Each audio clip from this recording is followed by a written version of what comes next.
पंचकुला के सेक्टर 1 में governance challenge summit का आयोजन किया गया। कार्यक्रम में मुख्य अतिथि के रूप में सीएम मनोहर लाल शामिल हुए और विजेता टीम को पुरस्कार देकर सम्मानित किया। प्रशासन की चुनौतियों पर चर्चा और समाधान की खोज के उद्देश्य से पंचकुला के सेक्टर 1 में दी गवर्नेंस चैलेंजेस समिट 2022 का आयोजन किया गया। इस प्रतियोगिता में देश भर की अलग अलग यूनिवर्सिटी से 26 टीम्स ने हिस्सा लिया,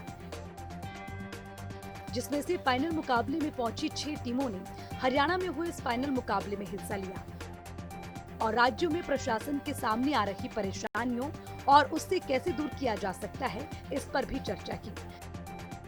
इस मुकाबले में टीम हरियाणा ने प्रदेश में रोजगार सृजन को लेकर अपने विचार बताए। छात्रों के समिट में हरियाणा के सीएम मनोहर लाल बतौर मुख्य अतिथि शामिल हुए और विजेता टीम नरसिंह मोंजी को पुरस्कार देकर सम्मानित किया।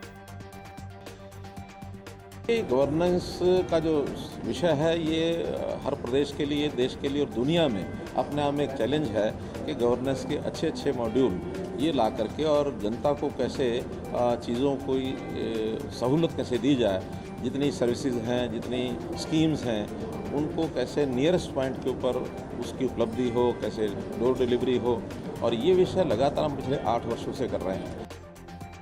छात्रों के संवाद और विचारों को सुनने के बाद सीएम ने अपने विचार भी छात्रों के सामने रखे और बताया कि हरियाणा सरकार ने बीते कुछ सालों में प्रशासनिक स्तर पर कितने बदलाव किए और सुविधाओं तक लोगों की पहुंच को आसान बनाया है। हमने लोगों की शिकायतें लेकर के और उनको सॉल्व करके उनके घर तक सूचना दे दी।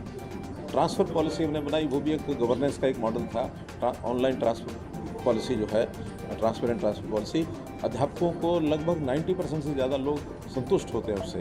तो इस प्रकार के बहुत सी चीज़ें, परिवार पहचान पत्र अपने आप में गवर्नेंस का मॉडल है, मेरी फसल मेरा ब्यौरा अपने आप में गवर्नेंस का मॉडल है। तो गवर्नेंस के सैकड़ों ऐसे हमने कार्यक्रम किए हैं।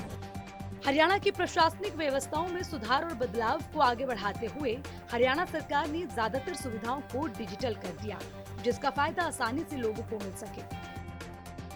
सीएम ने न्यूक्लियर का उदाहरण देते हुए कहा कि एनर्जी के 2 इस्तेमाल हैं, इसलिए समाज में सोच की आवश्यकता है जो सही रास्ता चुन सके।